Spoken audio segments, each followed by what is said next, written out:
బయట ఎండ మండిపోతున్నప్పుడు చల్లగా ఏదైనా తాగాలనిపిస్తుంది. ఇలాంటప్పుడే మనలో చాలామంది తాగే నీళ్ళల్లోకి, పళ్ళ రసాల్లోకి గుప్పెళ్ల కొద్దీ చల్లటి ఐస్ను వేసుకుంటూ ఉంటారు.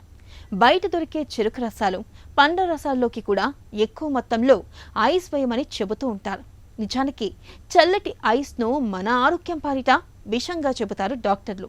మనం వాడే ఐస్ నాణ్యమైంది కాకపోతే, మంచినీటితో తయారు చేయకపోతే ఆరోగ్య సమస్యల్ని కొని తెచ్చుకున్నట్లే. చల్లచల్లగా మన ఆరోగ్యాన్ని గుల్ల చేసే ఐస్ విషయంలో ఎలాంటి అవగాహన అవసరమో ఇప్పుడు తెలుసుకుందాం.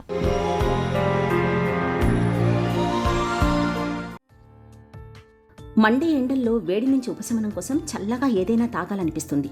రోడ్ల పక్కన కనిపించే పండ్లు, చెరకు రసాలు, ఇతర శీతల పానీయాల్లో ఐస్ వేసుకుని ఓ గ్లాస్ తాగితే హాయిగా అనిపిస్తుంది. కానీ ఆ చల్లని ఐస్లో ఉండే వైరస్లు, బ్యాక్టీరియాల వల్ల తీవ్రమైన అనారోగ్యాల బారిన పడే ప్రమాదం ఉంది. రోడ్ల పక్కన బండ్లపై అమ్మే శీతల పానీయాల్లో వేసే ఐస్ చాలా వరకు కలుషితమైనది. నాణ్యతా ప్రమాణాలను ఏమాత్రం పాటించకుండా తయారు చేసిందే.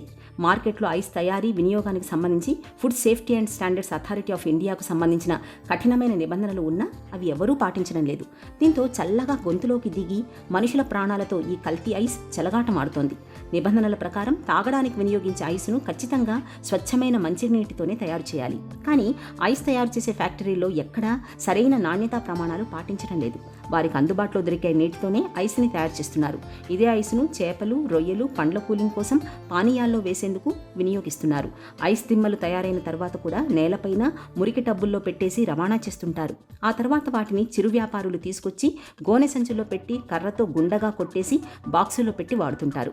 రోడ్ల పక్కన పండ్లు, చెరకు రసాలు, పానీయాలను తాగే సమయంలో ఎట్టి పరిస్థితుల్లోనూ ఐస్ వేసుకోకూడదు. తినేందుకు వీల్లేని నాన్ ఎడిబుల్ ఐస్ను ఎక్కువగా వినియోగించడంతో అనారోగ్యాల పాలవుతున్నారు. అపరిశుభ్రమైన నీటితో చేసే ఐస్తో గొంతు నొప్పి, జలుబు, దగ్గుతో ఆరంభమై నిమోనియా లాంటివే కాకుండా ఈకోలి, టైఫాయిడ్, కలరా లాంటి బ్యాక్టీరియల్ ఇన్ఫెక్షన్లు సోకే ప్రమాదం ఉంటుంది.